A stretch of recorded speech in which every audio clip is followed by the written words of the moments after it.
trade deal with India. Are Right. you willing to consider lowering the current tariff rate? Well, right now, the tariffs are very high on India because of the Russian oil, and they've stopped doing the Russian oil. It's been reduced very substantially. Yeah, we're going to be bringing the tariffs down on India. Well, what kind of level are we talking about here? I mean, How at close some are we? point, no, at some point, we're going to be bringing them down. Without tariffs, we would be, this country would be in such trouble, as they were for many years. That's why we owe $38 trillion. And one of the things we're going to do, we're going to issue a dividend to our middle-income people and lower-income people of about $2,000. And we're going to use the remaining tariffs to lower our debt. We're going to be lowering our debt, which is a national security thing. So we're doing a lot of good work. And the numbers were reported so incorrectly.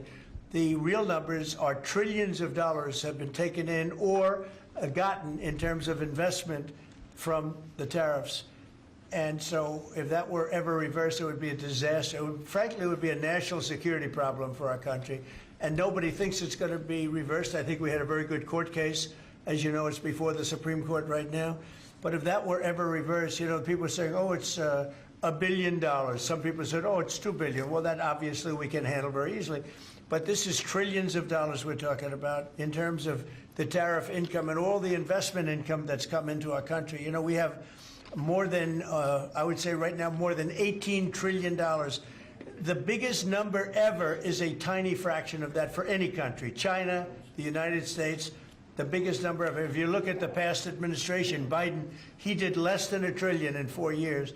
We're over $18 trillion. By the time my first year ends, we're going to have over $20 trillion of investment coming into the United States. It's unheard of. We have AI factories. We're leading China by a lot. We have cars and, you know, car plants coming in by more than we've ever had built before.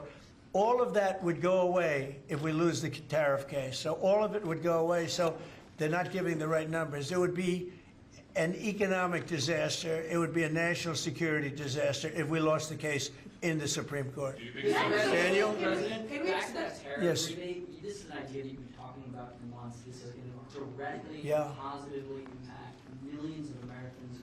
Why was this important for you to do, and when can Americans expect that? So I've been talking about it for a long time, the dividend to people that, you know, have suffered under the Biden administration. So Biden had the highest inflation in history, and we now are at a very low point. We're going to be hitting 1.5% pretty soon. So we're at a low point, and he was a high point. We did that. Food prices are way down. It's all coming down. And the biggest decrease, of course, is energy. And, you know, as goes energy, goes everything else. Because when energy comes down, the oil, the electric, but I think you're going to see $2 gasoline or something very close to that. In fact, we're already in the twos. But I think you're going to be seeing very soon $2 gasoline. That's like the equivalent of a massive tax cut. But in addition to that, the great big beautiful bill gives you a very, very big tax cut. And then you have no tax on tips, no tax on Social Security, and no tax on overtime for the middle income and for even, frankly, anybody. But you have no tax, and the no tax on tips has turned out to be a tremendous thing.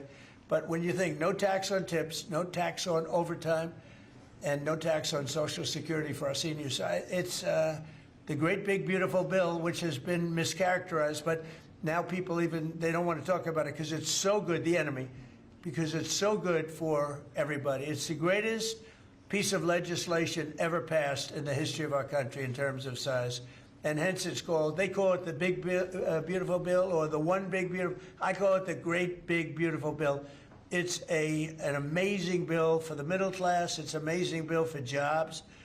We've never passed anything like it. And in my first administration, so we had the greatest economy. Everything was good, but we're really outdoing it this time because we have investments coming in largely because of tariffs. And I think because of November 5th, the election result. But we have investments coming in like we've never had before. The deal on Syria, Mr. President, on Syria. Please, behind you. Caitlin, behind you. Thank you, Caitlin. On Syria, can we expect an announcement on a pact between Syria and Israel, or an announcement on them joining the anti-ISIS? Yeah, you can expect some announcements on Syria. We want to see Syria become a country that's very successful, and I think this leader can do it. I really do. I think this leader can do it. And people said he's had a rough past. We've all had rough pasts. but he has had a rough past, and I think, frankly, if you didn't have a rough past, you wouldn't have a chance. He gets along very well with Turkey, with President Erdogan, who's a great leader. Erdogan's a great leader, and very much in favor of what's happening in Syria. We have to make Syria work. Syria is a big part of the Middle East, and I will tell you, I think it is working and really well. We're working also with Israel on, getting along with Syria, getting along with everybody, and that's working amazingly. As you know, Hamas has given us back numerous bodies. It sounds pretty gruesome, but it's something the parents want more than if their son had been living. Hard to believe. I've seen all of the parents, so many of the parents, and getting back the body of their son, their dead son, is as vital to them, as important to them, as if the boy was generally the boy was alive. And as you know, over the last 4 or 5 days, we've gotten a lot of the additional bodies that they said they were going to. They've worked very hard to do that. So we have peace in the Middle East. It's a great thing, and nobody's ever seen anything quite like it. After your meeting with the Syrian Trade president with today, Switzerland, Mr. you posted President. last week about your talks with Switzerland. We're reporting that you're near a deal that would lower their rates. With Switzerland? Yeah. We're working on a deal to get their tariffs a little bit lower because 15% is what we're saying. no, I haven't said any number, but we're going to be working on something to help Switzerland along. We hit Switzerland very hard. We want Switzerland to remain successful, and we're a part of Switzerland in the sense that they've been a very good ally. Yeah, we're working on them and some others, and we're working on others to increase them a little bit too. How close is it to Switzerland? Switzerland, what, do you have something to do with Switzerland? He wants to buy a nice watch, right? He wants to buy a nice Rolex, right? We'll give Rolex some publicity, because Rolex has been, they've been very nice, Now, look, it's a beautiful country. It's a small country, but economically very big. So we're working on something. After Caitlin? your meeting with the Syrian president earlier today, Marjorie Taylor Greene, who is a big ally of yours, said that she would rather see you focused on nonstop domestic policy meetings here at the White House instead of nonstop foreign policy meetings.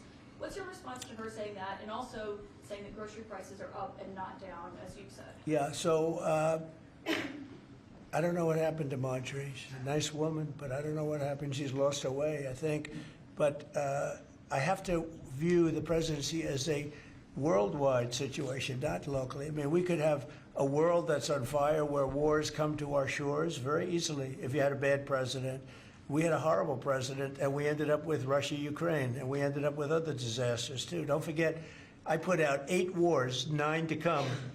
I think I'll get the other one taken care of, but I put out 8 wars. And look at the damage that Russia, Ukraine has done to us as a country. I mean, we spent $350 billion. We're not spending any money anymore. Now they pay us through NATO. I got NATO to go from 2% to 5%. Well, that's very important. When you're president, you really sort of have to watch over the world because you're going to be dragged into it otherwise. You're going to be dragged into a world war. I think if I weren't president, first of all, that war would have never happened if I was president. And if I weren't president, that war could have led to World War III. It won't. It's not going to anymore. But when I first got in, I said, wow, this situation could lead to World War III. And I got NATO together. I got everybody together. But with all of that, I passed a great, big, beautiful bill, which is the biggest tax cuts in the history of our country. So when somebody like Marjorie Taylor Greene, who's now catering to the other side, I don't know what, I guess she's, got some kind of an act going, but I'm surprised at her. But when somebody like Marjorie goes over and starts making statements like that, it shows she doesn't know. I don't devote a lot of my time. Let me give you another example. China. China was going to hit us with rare earth. Now, everybody says, what does that mean? Magnets. If China refused to give magnets, because they have a monopoly on magnets, because they were allowed to happen over a 32-year period, there wouldn't be a car made in the entire world. There wouldn't be a radio. There wouldn't be a television. There wouldn't be internet. There wouldn't be anything because magnets are such a part. Now, nobody knows what magnets are, and not overly sophisticated, but to build a magnet system would take 2 years. So if I weren't able to say to China, look, if you're going to do that to us, we're going to charge you 158% tariff. It was 100% on top of 58%. And China called up immediately and said, we will make peace. And we made peace. We made a great deal. We made an unbelievable deal. China's paying tariffs to the United States, not the United States paying tariffs to China, which has always been the way it was. Nobody can believe these deals.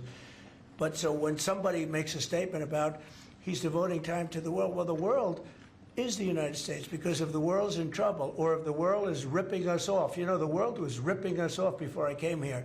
Europe was getting massive tariffs. They were sending us 9-10 million cars a year. We were sending them none. They were not taking our agriculture. We were taking massive amounts of their. It was so unfair. Now we have a deal where $950 billion is coming into the United States because of me and because of tariffs. So if I don't do all these things, our country is doing very poorly. So, you know, it's easy to say, oh, don't worry about the world. But the world is turning out to be our biggest customer. The world was on fire. And we could have been in that fire very easily if you didn't have a president that knew what he was doing. What's the question? Can you guarantee to Americans that travel is going to go back to normal once the government... That travel is? Travel, Oh, all yeah. the air It'll go travel better than is- normal. no, You know why? When the government reopens. Yeah, that sure. is It'll be all much better than normal because we're buying the most sophisticated avionics and, you know, technology for our control towers. And we didn't have that. We had a guy named Buttigieg. Edge, they say is the best way. Just say two edges, like off the edge of a cliff, which is where they were taking us, by the way. Edge was the Secretary of Transportation, and he spent billions of dollars trying to patch together our air traffic control system, which was a conglomeration of all different systems in all different cities. They had hundreds of companies working on it, and they were spending billions of dollars. And when they turned it on, it didn't work. It didn't even work a little bit. That's why you had a helicopter crashing into an airplane, that if we had a great system, bells and whistles would have started going off. So we are now in the process. We're in final bids of getting the finest system anywhere in the world. I've analyzed it. Sean Duffy has been working really hard on it, doing a fantastic job, by the way. And over the next 2 or 3 weeks, we'll be handing out the finest air traffic control system anywhere in the world. All the towers will be equipped. They were going copper wire into glass wire into other types of wire. And if you knew anything, you know copper wire doesn't work with glass. You know glass doesn't work with other substances. And they spent billions of dollars, and when they turned it on, nothing happened, okay? We're getting the most sophisticated, all brand new. Every control tower will have the same exact system. It'll be the most sophisticated system by far in the world. And what we've done is we've looked around other countries and we've taken the absolute best systems in every different form, because there are different. You have lots of different companies like IBM and Raytheon and a lot of great companies. They're all bidding, and we're going to pick the best one, and it'll get built relatively quickly.